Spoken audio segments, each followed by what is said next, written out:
Hi, welcome back to our Designer's Den. Today we're coming to you from our Comp Park location. I'm Allie, I'm here with Kelsey. Hi. And Kelsey's gonna help me out with a very important issue, something that you may have struggled with.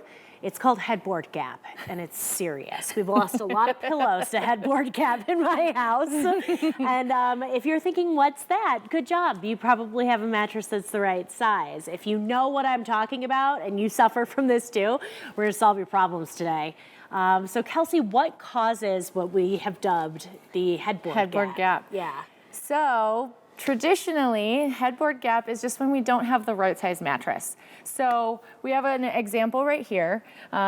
With this taller headboard, you kind of need something that is a little bit taller anyways to kind of balance it out. So this mattress is an 8-inch mattress, and then we have a standard box spring, which is a 9-inch box spring underneath. So what we talked about, the headboard gap, because this mattress is not tall enough, as we can see here, there is a gap between the bottom of the headboard and where the mattress is. So a lot of times we lose those pillows when we go to sleep. So a great thing that we can do is know our measurements on the size of mattress that we need. So with this one being a little bit smaller, we're gonna show you what it should look like with a higher mattress. Okay. Okay, so let us switch this out and then you can see what we're talking about so that you don't have a headboard gap yourself. Okay? So this mattress clearly is a lot better than our previous mattress that we had. And you can see that just based on the headboard here. We don't have a gap up front, or up top, excuse me. So those pillows fit nicely. They don't even wedge into between. You're not gonna lose your phone down here. Absolutely. So as you can see the size difference, this is a 13-inch mattress versus that 8-inch mattress that we had before. So this will solve all of your missing pillow. Which is huge. And another thing that's huge is this particular headboard. So if you do have a bed like this that is substantial, something to think about. If you're living in something that's a little more like apartment size and you have a smaller bed frame or even just a normal size bed frame, because I cannot state enough how massive this set is. A 13-inch mattress like this might overwhelm and be a little too much. That is also true. So maybe this isn't the right bed for you either, because you can see how high this is. You might need to get on a ladder to get into this bed? I don't know how I'd get in. Honestly, I'm sitting here like I need one of those mini trampolines to like launch myself in. So maybe this isn't the perfect bed for you, but we do have a lot of other beds that are in store that could even be a little bit lower. Maybe a platform bed where you don't necessarily need a box spring. So that lowers the whole mattress height in general. So we're actually gonna go check one of those out as well so that you, the viewers, can see what that looks like as well. Awesome. Yeah. So this is one of our platform beds. This is the Dawson's Creek. So wait, Dawson's Creek? Dawson's Creek. I don't want to wait. Yes. I was shocked this was a platform bed. So a lot of our platform beds that don't require box springs are because we have a lot of under bed storage.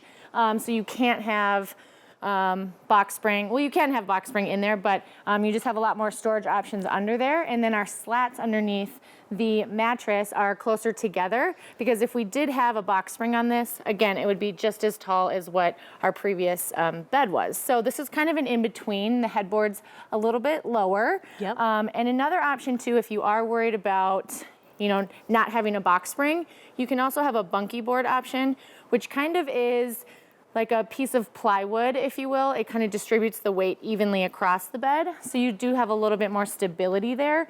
But then you can you only have to buy a mattress. You don't have to buy a box spring. Which is nice. And moving box springs, even though they're light, they're so tough to angle around corners. Like mattresses, you can just kind of jam through the hallway. Absolutely, you can fold them in half. And get them into whatever crevice Not that you we're need. recommending folding your mattresses in half. Our mattress team is probably like, no, don't do that. But you do what you gotta do. Also, like when we're looking at this headboard here, it does extend down pretty far. So you're not gonna need one of those massive mattresses to cover up that space and that gap. So if you do have one, no big deal, that's fine. But if you don't, you shouldn't, lose your pillows, lose your phone, lose whatever you keep under your pillow. Maybe you still have a security blanket. I don't know. It's cool if you do. Right, ain't no shame.